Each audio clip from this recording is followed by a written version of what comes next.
किसी पहचान की मोहताज नहीं है, वैसे ही उनके वंश को बढ़ाने वाले, उनकी विचारधारा को बढ़ाने वाले उनके पौत्र राजरत्न अंबेडकर जी हमारे बीच मौजूद है और पूज्य भिक्खु सुमित रत्न जी, हम आप सब यहाँ पर उपस्थित हैं।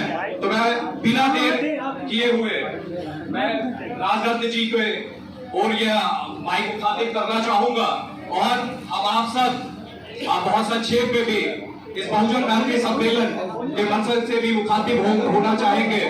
बस मैं इसी के साथ अपनी बात यहाँ पर समाप्त करूंगा और सीधे हम सब चलते हैं राजरत्न अंबेडकर जी।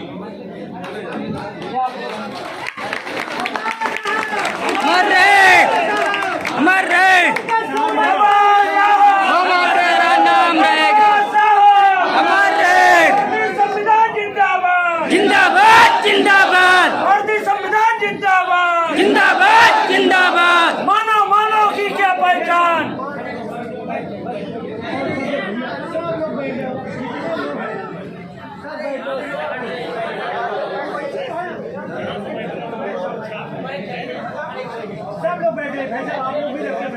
विश्व वंदनीय कलाकार विश्व रत्न बाबा साहब अम्बेडकर इनके विचारों को विवादन करता हूँ और जिन जिन महापुरुषों और महानायिकाओं ने अधिकार की लड़ाई लड़ी उन सभी महापुरुषों को और महानायिकाओं को मैं विवाद वंदन करता हूँ। मंच पर उपस्थित बहुजन मैत्री संघ के प्रणेता बंदे सुमित जी, मंच पर उपस्थित वंदनीय भिक्षुगण,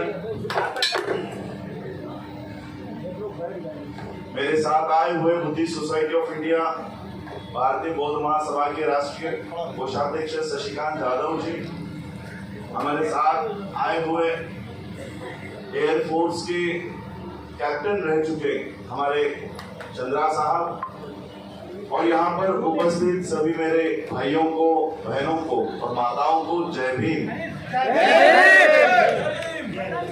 उत्तर प्रदेश में पिछले 4-5 दिन से अलग अलग जिलों में मैं जा रहा हूँ।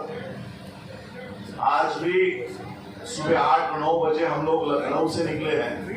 70 किलोमीटर की दूरी को हमको 3-3 घंटे लग रहे हैं पार करने के लिए। गांव-गांव के लोग रास्तों पर आकर हमारा स्वागत कर रहे हैं, देख रहे हैं, फोटो ले रहे हैं, सेल्फीज ले रहे हैं। आप देख रहे हो आप लोगों का स्वागत देखकर मैंने बंदे जी से कहा कि बंदे जी, मुझे पता नहीं था कि बाबा साहब के परिवार के लिए इतना प्यार यूपी के लोगों में है। अगर मुझे पहले पता होता तो 10 साल पहले से ही यहाँ पर आना शुरू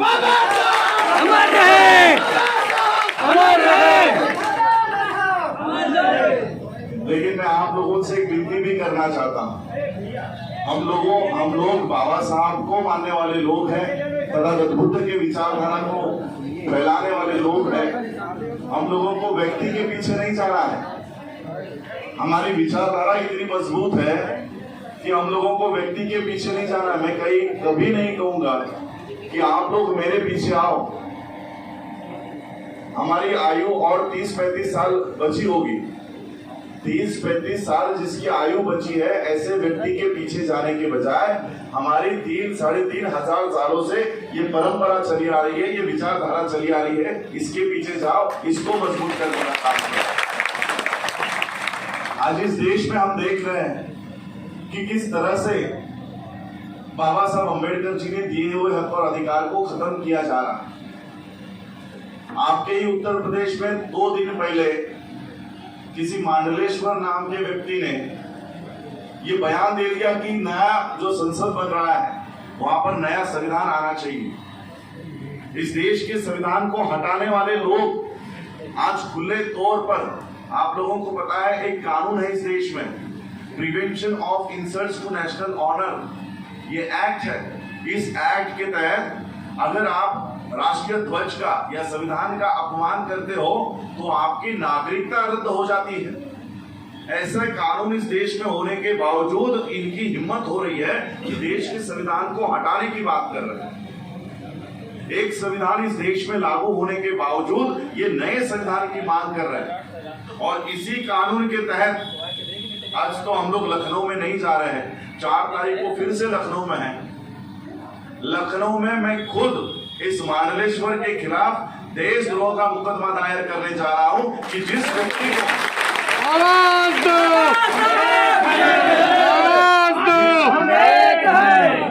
व्यक्ति को इस देश का संविधान पसंद नहीं है, उसको इस देश में रहने का कोई अधिकार नहीं है।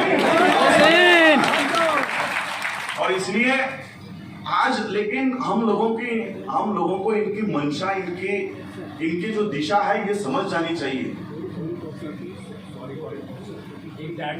गाड़ी बाहर खड़ी है, उसकी वजह से पेशेंट उठ गया है। डैटसन की किसी की गाड़ी है, डैटसन की कार खड़ी है, पेशेंट फंस गया, तो प्लीज उसे हटाइए, कार हटा लीजिए जिसकी भी है। कहीं पर भी अगर डैटसन की कार कोई हो, किसी को हमारे वजह से तकलीफ ना हो, हम मानवता के ऊपर चलने वाले लोग हैं। ये सारी घटनाओं का उल्लेख मैं इसलिए करना चाहता हूँ।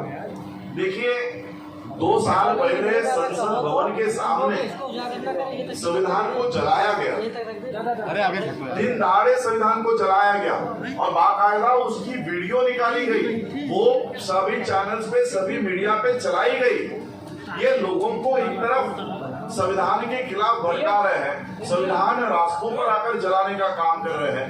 जिस संविधान के वजह से नरेंद्र मोदी जैसा आदमी प्रधानमंत्री बन गया, वो प्रधानमंत्री तक इसके निंदा के लिए 2 शब्द नहीं कह रहा। उसी दौरान गौतम गंभीर नाम के क्रिकेटर की इस छोटी उंगली को कुछ फ्रैक्चर हो गया था खेलते समय।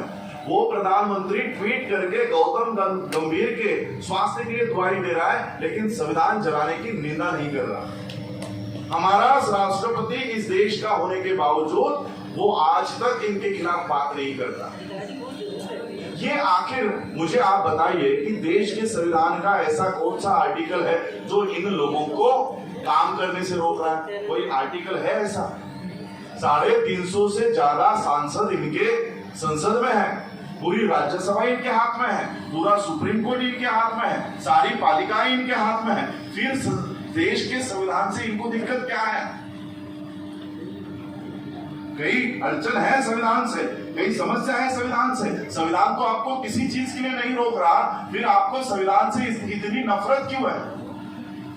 मैं संविधान से ये लोग क्यों नफरत करते हैं उसका एक जीता जागता उदाहरण देना चाहूंगा। खुद डॉक्टर बाबा साहब अम्बेडकर जी के जीवन का उदाहरण देना चाहूंगा। इस देश में बाबा साहब अम्बेडकर जी ने संविधान दिया 26 नवंबर 1949 को, जो लागू हुआ 26 जनवरी 1950 में। आज इस संविधान को लागू हुए केवल 71 साल बीत चुके हैं। 71 साल में इन लोगों को संविधान से इतनी दिक्कत होने लगी। संविधान से पहले इस देश में मनुस्मृति का कानून हुआ करता था। वो मनुस्मृति का कानून 2500 सालों से लागू था। 2500 सालों से मनुस्मृति लागू थी। उस मनुस्मृति में खुद बाबा साहब जी रहे थे। इसलिए बाबा साहब अम्बेडकर जी का एक उदाहरण बताना चाहूंगा, बाबा साहब के जीवन का एक किस्सा बताना चाहूंगा जो बाबा साहब अम्बेडकर जी ने उनके राइटिंग एंड स्पीचेस में लिखा हुआ है। बाबा साहब लिखते हैं कि जब वो 8 या 9 साल के हो गए थे, उनके पिताजी मिलिट्री में अफसर थे और बाबा साहब के पिताजी घर से कई महीने दूर थे। इसलिए बाबा साहब के पिताजी ने सोचा कि क्यों ना स्कूल की छुट्टियां हमारे बच्चों की लग गई है, उनको यहाँ पर बुलाया जाए जहां पर बाबा साहब के पिता की पोस्टिंग थी। तो बाबा साहब के पिताजी ने टेलीग्राम लिखा कि ये ट्रेन पकड़ के आप लोग मुझे मिलने को आ जाना, कौन से तारीख को आने वाले हो मुझे टेलीग्राम करके बता देना। अब सभी बच्चे पिता को मिलने के लिए निकल गए। बाबा साहब ने टेलीग्राम लिखा कि मैं इस तारीख को आने वाला, हम सभी बच्चे इस तारीख को निकलने वाले। ये टेलीग्राम बाबा साहब के पिता को मिला ही नहीं। अब बाबा साहब के पिताजी को पता नहीं कि बच्चे कौन से दिन आने वाले। बच्चे ट्रेन पकड़ के निकल गए।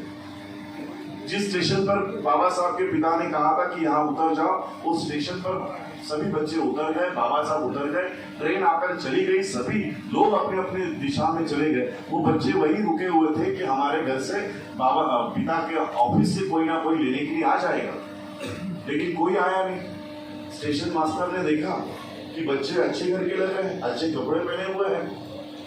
वो स्टेशन मास्टर उन बच्चों के पास आया, पूछा कि कहाँ जाना है।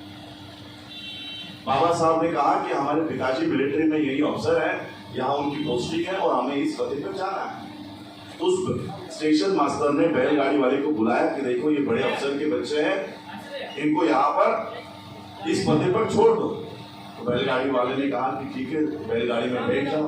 सभी बच्चे बैलगाड़ी में बैठ गए। बैलगाड़ी बाबा साहब के पिता के दिशा चलने लग गई और वो बैलगाड़ी वाला कोई गाड़ियां अगर बीच में लगाई है तो उसको साइड ले लो, किसी को दिक्कत ना हो। तो बैलगाड़ी वाला बच्चों से बात करने लग गया कि क्या नाम है, कहाँ से आए हो, गांव कौन सा है, जाति कौन सी है। और जैसे ही बच्चों की जाति इस बैलगाड़ी वाले को पता चली कि ये तो अछूत है, उस बैलगाड़ी वाले ने बैलगाड़ी रोकी और सभी बच्चों को गालियां देकर नीचे उतार दिया। बाबा साहब को नीचे उतार दिया। बाबा साहब ने कहा कि ये ज्यादा पैसे ले लो, लेकिन हमें अपने पिता के घर छोड़ दो। बैलगाड़ी वाले ने पैसे के लालच में कहा कि ठीक है, लेकिन मेरे गाड़ी में तुम लोग बैठ नहीं सकते, तुम लोग अछूतों के बच्चे हो, इसलिए मेरे बैलगाड़ी के पीछे चलते चलते आना। अब कई किलोमीटर बाबा साहब सभी बच्चे उस बैलगाड़ी के पीछे पीछे चल रहे थे। बाबा साहब को प्यास लग गई। बाबा साहब ने कहा कि आपके पास जो पानी है वो पानी मुझे पिलाओ। बैलगाड़ी वाले ने कहा कि अपना पानी मैं तुम्हें नहीं दे सकता, तुम लोग अछूत हो, आगे जाकर कोई नदी तालाब आ रहा है तो वहां पर जाके पी लेना। बहुत देर हो चुकने के बाद कोई नदी नहीं आ रहा था, कोई तालाब नहीं आ रहा था। बैलगाड़ी वाले ने देखा कि आगे कुछ पानी दिखाई दे रहा है। उसने गाड़ी रोकी और बच्चों को कहा कि देखो वहां पर कुछ पानी है। बच्चे भागते भागते वहां पर गए और बाबा साहब ने देखा ये तो कीचड़ है, इसमें तो पानी भी नहीं, लेकिन प्यास लगी थी। बाबा साहब ने कीचड़ हटाया, वो गंदा पानी बाबा साहब अम्बेडकर जी झुककर, सभी बच्चे झुककर वो पानी उन्होंने पिया।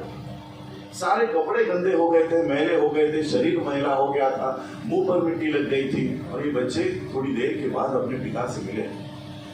बाबा साहब के पिता ने देखा कि क्या हालत हो गई मेरे बच्चों की, ये क्या हालत हो गई है और बच्चों के साथ क्या हुआ होगा, ये बाबा साहब के पिताजी को पता चला। बाबा साहब भागते भागते अपने पिता के पास गए, लपेट उनको गले लगा लिया और बाबा साहब ने अपने पिता से पूछा कि हमारे साथ ऐसे क्यों होता है, हमें बैलगाड़ी में बैठने का अधिकार क्यों नहीं, हमें पानी पीने का अधिकार क्यों नहीं, ये बैलगाड़ी वाला मुझे बैलगाड़ी में बैठने क्यों नहीं देता। बाबा साहब के पिता के पास बाबा साहब के सवालों का कोई जवाब नहीं था। बाबा साहब के पिताजी ने कहा कि इसी व्यवस्था को तुम्हें बदलना है, इसी व्यवस्था को तुम्हें चेंज करना है। और उसी बच्चे ने, डॉक्टर बाबा साहब अम्बेडकर जी ने इस देश को महान संविधान दिया और आज ऐसी हालात हो गई है कि जिन बाबा साहब को बैलगाड़ी से उतार दिया गया था, आज हमारे सामने जीते जागते उदाहरण है कि हमारे लोग एरोप्लेन उड़ा रहे हैं। जिन बाबा साहब को बैलगाड़ी में बैठने नहीं दिया गया,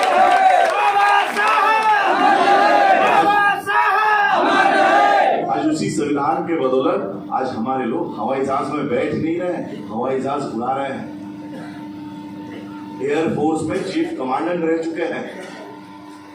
जिन बाबा साहब को कीचड़ का पानी मनुस्मृति के कानून में पीने के लिए मजबूर कर दिया गया था, आज बाबा साहब के संविधान की वजह से ये हम लोग बिस्लरी की वाटर पी रहे हैं।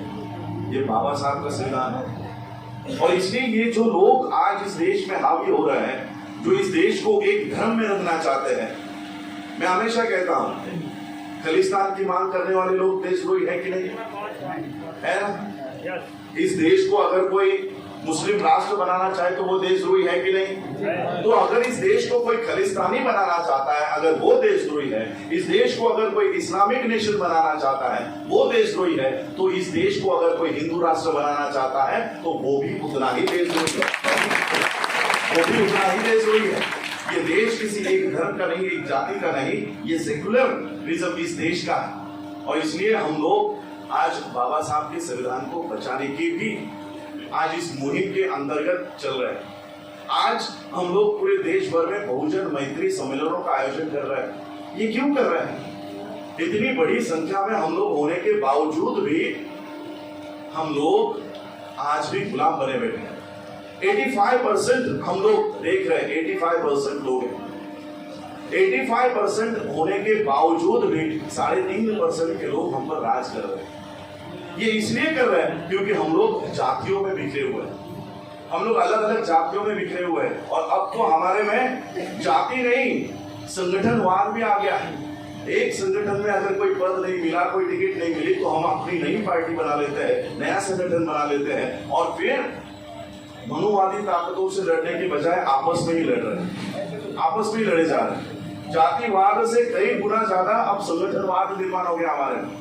ये इस संगठन का है, ये उस संगठन का है, ये इस संगठन का है, इस संगठन का आदमी दूसरे संगठन से मिलने को तैयार नहीं। आज देखो हम लोगों का स्वागत सभी संगठनों के लोग कर रहे हैं। सभी संगठनों को आज हम लोगों ने एक लाया। यही बहुजन मैत्री सम्मेलनों का आयोजन है। मैं पहले दिन से उत्तर प्रदेश में जब घूम रहा हूँ तो संत कबीर मठ के लोग हमारा स्वागत कर रहे हैं, वाल्मीकि समाज के लोग हमारा स्वागत कर रहे हैं, खाना खिला रहे हैं, मुस्लिम्स हमारा स्वागत कर रहे हैं। सभी जो लोग इस देश के संविधान को मानते हैं वो सभी लोग हमारा स्वागत कर रहे हैं। सिर्फ एक वर्ग हमारी निंदा कर रहा है, सिर्फ एक वर्ग। बलतेज जी को तो पुलिस स्टेशन से धमकियां आ रही है, कार्यक्रम किया तो अरेस्ट कर लेंगे। और इसलिए आज हम लोग जो देश में घूम रहे हैं, ये हम सभी लोगों में एकता लाने के लिए, मैत्री बढ़ाने के लिए हम लोग यहाँ पर घूम रहे हैं। इस देश के संविधान को जिस तरह से धोखा निर्माण हुआ है, वहां पर भी हम लोगों को लड़ना है, हमारी ताकतों को मजबूत करना है। जो लोग पॉलिटिक्स करना चाहते हैं उन लोगों को हमको सपोर्ट करना है। जो बहुजन समाज की राजनीति है उसको मजबूत करना है। कई लोगों ने यहाँ पर यह अफवाह फैला दी कि मैं कोई पार्टी लेकर आया हूं। बहुत इंटरव्यूअर्स वो पूछ रहे आप राजरतन को वोट देंगे कि नहीं देंगे। मैं वीडियो देख रहा हूं कि वो पूछ रहे कि राजरतन को वोट देंगे कि नहीं देंगे। आप लोग मुझे वोट देकर क्या बना सकते हो? यहाँ पर MP MLA इतना ही बना सकते हो। आपके वोट के आधार पर मैं MP बन जाऊंगा, MLA बन जाऊंगा, मंत्री बन जाऊंगा, प्रधानमंत्री बन जाऊंगा, राष्ट्रपति बनूंगा, बस इतना ही बनूंगा। इसके ऊपर कुछ बनाओगे आप लोग आपके वोट देकर मुझे? इससे बढ़कर कोई पद दे सकते हो आपका वोट देकर मुझे? मैं आप लोगों को बताना चाहता हूं, मेरे पीछे जो अम्बेडकर नाम लगा है ये राष्ट्रपति पद से कई गुना ऊंचा है। छोटे मोटे पदों के लिए मैं काम नहीं कर रहा हूं, यहाँ पर इनके लिए काम नहीं कर रहा हूं। और इसलिए हम लोग यहाँ पर जो घूम रहे हैं वो किसी पार्टी का प्रचार करने के लिए, किसी व्यक्ति का प्रचार करने के लिए नहीं। हम लोग हमारी विचारधारा का प्रचार करने के लिए तथागत बुद्ध की, गौतम बुद्ध की विचारधारा, गुरु नानक जी की विचारधारा, गुरु रविदास जी की विचारधारा, संत कबीर की विचारधारा, डॉक्टर बाबा साहब की विचारधारा, मान्यवर काशीराम जी की विचारधारा, इन महापुरुषों के विचारधारा का प्रचार और प्रसार करने के लिए घूम रहे हैं। किसी पार्टी का, किसी संगठन का, किसी व्यक्ति का प्रचार करने के लिए हम नहीं आए। मैं तो आप लोगों को इतना कहूंगा, क्योंकि हमारा स्टेज, हमारा प्लेटफॉर्म नॉन पॉलिटिकल है, हम किसी पॉलिटिकल पार्टी का प्रचार नहीं कर सकते। लेकिन एक बात जरूर कहूंगा कि जो लोग इस देश में और आपके उत्तर प्रदेश में कांग्रेस और बीजेपी को सत्ता में आने से रोक सकते हैं, ऐसे पार्टियों के साथ खड़े हो जाओ, ऐसे बहुजनों के पार्टियों के साथ खड़े रहो। और इसलिए हमारा वो काम नहीं है। जो लोग सत्ता परिवर्तन में लगे हैं वो लोग सत्ता परिवर्तन का काम करें। हम सत्ता परिवर्तन से भी ज्यादा व्यवस्था परिवर्तन का काम कर रहे हैं। उस व्यवस्था परिवर्तन के लिए आप लोग सहयोग कीजिए। अम्बेडकर साहब जिंदाबाद जिंदाबाद, अम्बेडकर साहब जिंदाबाद जिंदाबाद, बाबा साहब बाबा साहब। आज देखिए रायबरेली में एंटर करने से ही जगह जगह पर हमारा सत्कार हो रहा है। हाईकोर्ट के सामने हमारा सत्कार हुआ, हाईकोर्ट के वकीलों ने हमारा सत्कार किया, सभी सिविल कोर्ट और ये सभी लोग हमारे सत्कार कर रहे हैं। मैं आप लोगों को बताना चाहूंगा, आज ये जो रिसोर्स है हमारा, जो हमारी मैन पावर है, ह्यूमन रिसोर्स है, जो आज पढ़ लिख गए हैं, बड़े बड़े पदों पर आ गए हैं, यही तो बाबा साहब की असली संपत्ति है। और हम लोगों को इकट्ठा होना है। अगर हमारे अधिकारी वर्ग भी अपना काम ठीक ढंग से कर ले, तब भी हमारे पर होने वाले अन्याय अत्याचार बहुत कम हो जाएंगे। इसलिए मैं आज सभी लोगों से अपील कर रहा हूं, जो लोग पढ़ लिख गए हैं, बाबा साहब के संविधान की वजह से आज अच्छी जिंदगी बिता रहे हैं, ऐसे लोगों को इस मूवमेंट को बढ़ाने के लिए, चलाने के लिए हमको साथ देना चाहिए, सहयोग देना चाहिए। अगर हम लोग कांग्रेस के पैसे लें तो कांग्रेस का प्रचार करना पड़ेगा, अगर हम बीजेपी के पैसे लें तो बीजेपी का प्रचार करना पड़ेगा। और मैंने अपने जीवन में ये शपथ ली है कि कांग्रेस बीजेपी का प्रचार हम नहीं करेंगे। जो पैसा देगा वो आदेश देगा, और मुझे कांग्रेस बीजेपी के आदेश पे नहीं, मेरे समाज के आदेश पे काम करना है। इस समाज के लिए हम लोगों को प्रचार प्रसार करने का काम करना है। ये तो पहले चरण की हमारी मीटिंग लगी है, सभा लगी है। मैंने बंदे जी को कहा कि बंदे जी, इतना उत्साह यहाँ पर है, इतना इस उत्साह को चैनलाइज करना चाहिए बाबा साहब के मूवमेंट को बढ़ाने के लिए, बाबा साहब के मूवमेंट को बढ़ाने के लिए। आज हम लोग, हमारी शिक्षा की व्यवस्था हमारे हाथों में नहीं है। हमारे बच्चे किसी और स्कूलों में जा रहे हैं और वहां पर उनके विचारधारा का शिक्षा हमारे बच्चे प्राप्त कर रहे हैं। हमारे बच्चे जाते हैं, पैदा उनको हमने किया, बड़ा हम कर रहे हैं, पाल पोष हम रहे हैं, और पढ़ाई क्या कर रहे हैं? गुरु ब्रह्मा, गुरु विष्णु, गुरु देवो महेश्वर। हमारे बच्चे हमारी विचारधारा का पढ़ाई करने के अलावा वो उनके विचारधारा को हम लोग उनको ढकेल रहे हैं। तो क्या हम अपनी शिक्षा की व्यवस्था देश में खुद नहीं तैयार कर सकते? और ऐसी बात नहीं है कि हम नहीं कर सकते। 1946 में बाबा साहब अम्बेडकर जी ने मुंबई के फोर्ट इलाके में एक नहीं, दो नहीं, तीन नहीं, चार मंजिले की 4 फ्लोर की इमारतें बाबा साहब ने खड़ी की 1946 में। सिद्धार्थ कॉलेज, आनंद भवन, बुद्ध भवन, ये सारी बिल्डिंगें, ये सारे कॉलेजेस बाबा साहब ने खड़े किए। क्यों? क्योंकि मेरा समाज का बच्चा किसी और के दरवाजे पर जाकर उनकी शिक्षा नहीं लेगा, हमारी शिक्षा लेगा, बुद्ध की शिक्षा लेगा। कॉलेज का नाम क्या है? सिद्धार्थ कॉलेज, मिलिंद कॉलेज, आनंद भवन, बुद्ध भवन। किनकी शिक्षा होगी इन कॉलेजों से? बुद्ध की शिक्षा होगी। ये कॉलेजेस बाबा साहब उस समय निर्माण कर रहे थे जब बाबा साहब के पास कोई रिसोर्सेस नहीं थे, साधन नहीं थे, पैसे नहीं थे। बाबा साहब के पास पैसे नहीं थे, लेकिन बाबा साहब के पास विजन था, ध्येय था, उद्देश्य था। हमारे पास पैसे हैं लेकिन उद्देश्य ही नहीं है। पिछले साल डॉक्टर बाबा साहब अम्बेडकर जी की जयंती न होने की वजह से देश को 2100 करोड़ रुपए का लॉस हुआ, ऐसा इकोनॉमिक टाइम्स ने छापा। 2100 करोड़ रुपए का, यानी बाबा साहब अम्बेडकर जी की जयंती हम लोग जब सेलिब्रेट करते हैं तो बाबा साहब अम्बेडकर जी की जयंती के लिए हम लोग डीजे बजाते हैं, ऑर्केस्ट्रा लाते हैं, बहुत सारे प्रोग्राम्स करते हैं, घर को पेंटिंग करते हैं, नए कपड़े लाते हैं, मिठाई लाते हैं, करते हैं ना ये सब। इस सब से देश को, देश की अर्थव्यवस्था को 2100 करोड़ रुपए का हर साल प्रॉफिट होता है, इनकम होता है उनका। सोचो, जो समाज बाबा साहब के जयंती के लिए 2100 करोड़ रुपए का खर्चा करता है, उस समाज की 10 करोड़ की यूनिवर्सिटी नहीं है खुद की। तो क्या आप लोग कोई गरीब लोग हो? तो क्या आप लोग कोई असहाय लोग हो? हमारे पास साधन है लेकिन वो ठीक से मोबिलाइज नहीं है, वो चैनलाइज नहीं है।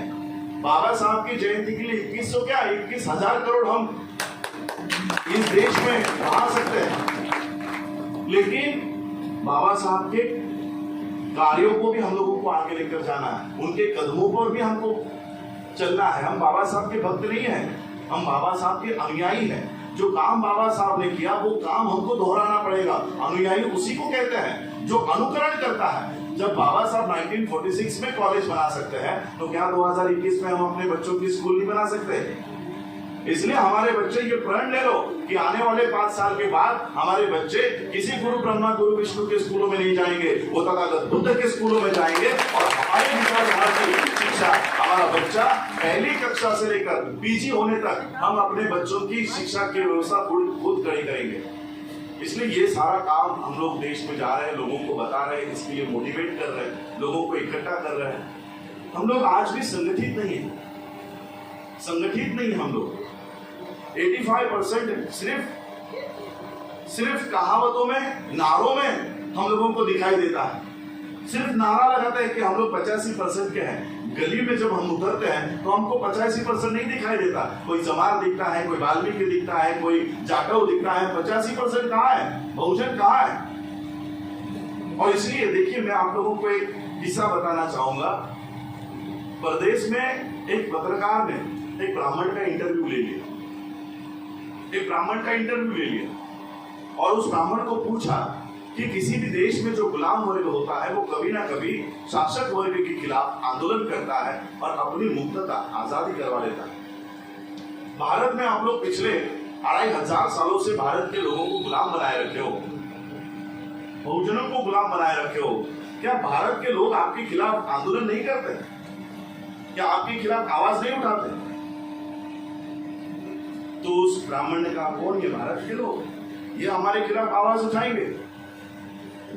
ये लोग बच्चा तो खुद पैदा कर सकते हैं, लेकिन मेरे बताए बगैर वो अपने बच्चों का नाम नहीं रख सकते। ये क्या हमारे खिलाफ आवाज उठाएंगे? इसलिए बाबा साहब अम्बेडकर जी ने 22 प्रतिज्ञा का निर्माण किया कि ब्राह्मणों के हाथों से कोई कर्मकांड नहीं करवाऊंगा, कोई पूजा नहीं करवाऊंगा। क्यों कहा बाबा साहब ने? क्योंकि हम लोग आज भी उनके इस धार्मिक गुलाम में बंधे हुए हैं। वो आपको इस तरह से गुलाम बनाए रखते हैं, और इसलिए बहुजन इसलिए इकट्ठा नहीं हो रहा क्योंकि हम लोग अपनी विचारधारा को, महान विचारधारा को छोड़कर किसी और विचारधारा को पालन कर रहे हैं। चाहे इस देश का बौद्ध हो या अन्य धर्म के लोग हो, हम लोग किसी और की विचारधारा को पालन कर रहे हैं। इसलिए जो महान विचारधारा इस देश में चली आ रही है, जो हमारे संतों महापुरुषों ने इसको आगे लेकर आया, जो बाबा साहब अम्बेडकर जी ने इस देश के संविधान में लिख दिया कि इस देश में हम समता, स्वतंत्रता, बंधुता और न्याय ये इस देश में स्थापित करेंगे।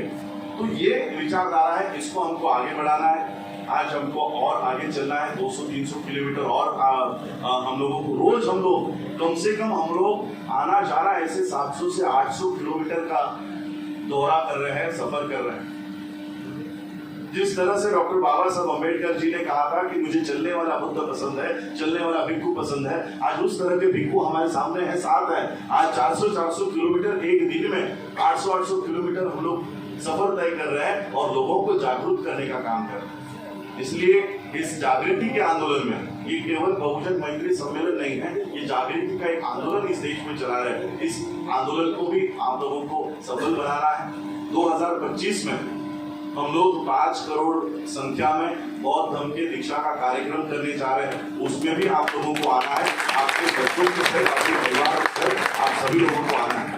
मैं इतना ही कहूंगा क्योंकि आगे और हमें चलना है। बंदे सुनील रतन जी को भी हमको सुनना है, और इसलिए आज आप लोगों ने इतना जो प्यार दिया, मैं आप लोगों से कहना चाहता हूँ, ये मेरी भावना है, ये मेरा मानना है कि आप लोग इतने बड़े बड़े मालाएं मुझे पहना रहे हैं, फूल दे रहे हैं, रास्तों रास्तों पे स्वागत कर रहे हैं। मेरी ये मान्यता है कि ये स्वागत मेरा नहीं है, बाबा साहब अम्बेडकर जी का जो खून मेरे शरीर में है, वो उस खून का स्वागत है। इसलिए आप लोगों ने जो इतना प्यार दिया, उत्तर प्रदेश के लोगों ने इतना जो प्यार दिया, उस प्यार का मैं हमेशा ऋणी रहूंगा, और हमेशा बाबा साहब अम्बेडकर जी के तथा बुद्ध के, हमारे महापुरुषों के इस आंदोलन को बढ़ाने का काम करता रहूंगा। आप लोग मुझे साथ दीजिएगा, सहयोग दीजिएगा। इतना ही कहता हूँ और अपनी वाणी को विराम देता हूँ। जय भीम, जय भारत, जय भीम। अमर रहे, अमर रहे, अमर रहे। जय जय जय जय भीम, जय जय जय जय जय भीम। अम्बेडकर साहब जिंदाबाद, जिंदाबाद, अम्बेडकर साहब जिंदाबाद, जिंदाबाद, अम्बेडकर साहब जिंदाबाद, जिंदाबाद, भिक्खु जी जिंदाबाद, जिंदाबाद।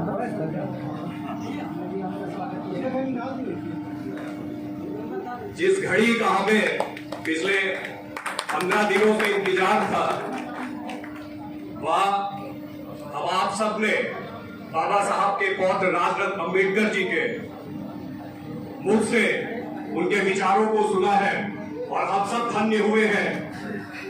मैं खुद संक्षेप में बोलना चाहूंगा साहब से कि मैं तो केवल यूट्यूब और फेसबुक पर आपके भाषणों को सुना करता था, और जब कभी भी मौका मिला तो मैंने हमेशा, चाहे वह ट्विटर हो, फेसबुक हो, चाहे वह पूज्य भिक्खु सुनील जी का हो, चाहे वह राजरत्न अम्बेडकर साहब का हो, और उनके द्वारा बनाया गया 2019 में यूट्यूब पे बुद्धा एंड हिज फिलॉसफी का पूरा एपिसोड भी देखने का लगातार मैं देखता भी हूँ।